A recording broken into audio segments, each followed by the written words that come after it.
Mark now, my love. I know Mark. Jesus Umuri, our colleague, the content creator, is coming to us. He's coming to fall for the world. He's coming to visit us because we born now. So we put our plank. Let's do this. Throughout these weeks, we are planking all our visitors. Okay, go inside. I'm done. I'll stay outside this time. Go inside. Yes. Mobewa. Or should I go inside? Anybody can stay inside now. Yeah, okay. Since you are the man, maybe you want to be the head now. Are you not the head?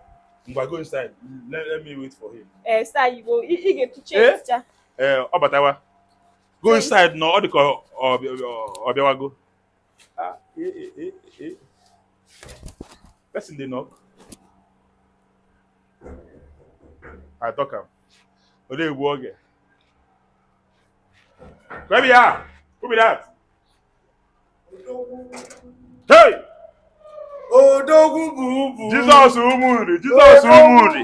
We are not the real Odogwu. I tell you. I swear. Jesus Umuri. Jesus Umuri. I'm not working in and out. I tell you. God, then I'm watching. You.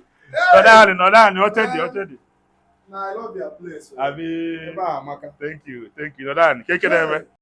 Because we was type C, ba? Type C. Okay, make I check. Because Type C. the phone is down. No wahala. Good.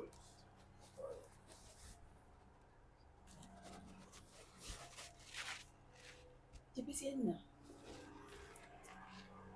Umuri. Aisha no n'ime. Baby. I am a guy by phone. Mark, my man, na gefe na eme.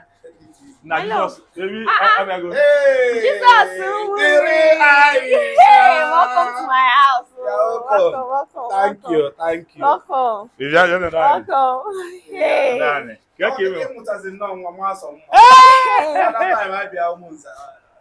Aduro tu a.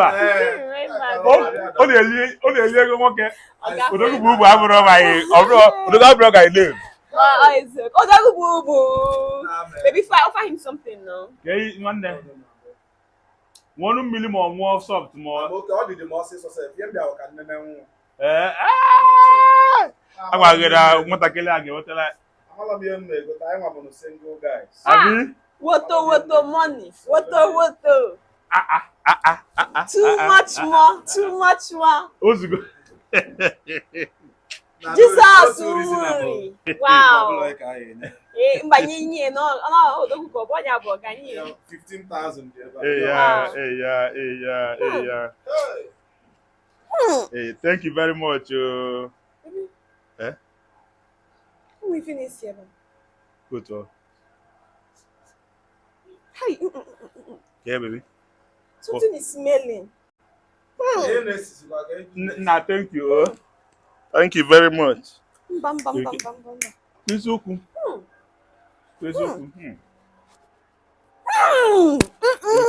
Jesus. Bam. This one is too. Maybe something is smelling. It's smelling. It's coming from Jesus. One called Mark. I don't know. Mark, since you came in here, everywhere just changed. Hey. It is meme comedy. Comedy now. Comedy. It is. Since he but too much. In our span, Kevaro. Too much. It don't take. Make I tell you the truth. Just move. I don't notice that. People have been talking about it. Me and you don't do comedy before. Jesus. And if you tell a person, it go be like insult. One day you get body odor. This one too much. You can't carry body odor. There's something. Body contact, body dedication. If you bath, they put aloe vera for your water. It will help you. All these things, body odor no be bad thing. Body decay dance. The body odor. This one is. No. Hey. All that money that we need is you get body odor, oga. I don't follow you. Even say people don't they talk am.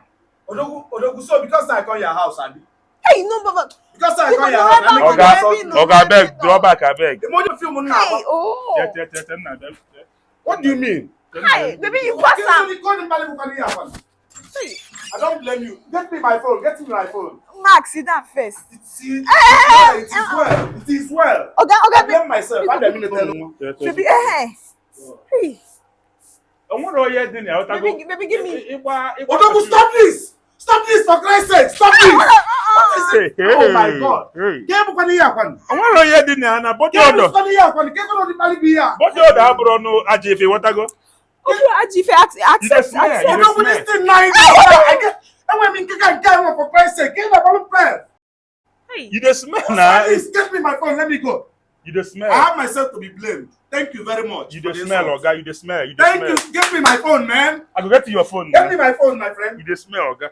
Get me my Manga for I got to walk where I get to your phone. I got to your phone. Get me my phone. No worry. Get me my phone. Oga Max. I hear. Aisha, respect yourself. After all, you are the one that started this. Odogwu,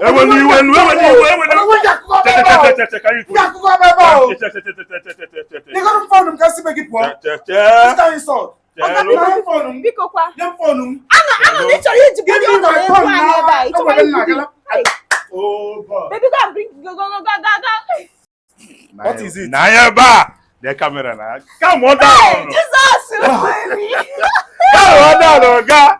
Nah, this game come about. Hey!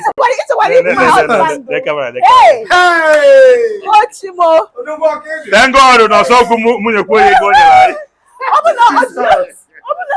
Hey! Like what it to Bob Picasso. I want to go.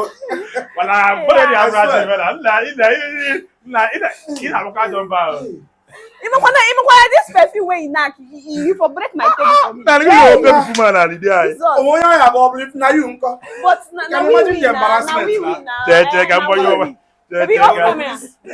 now we win.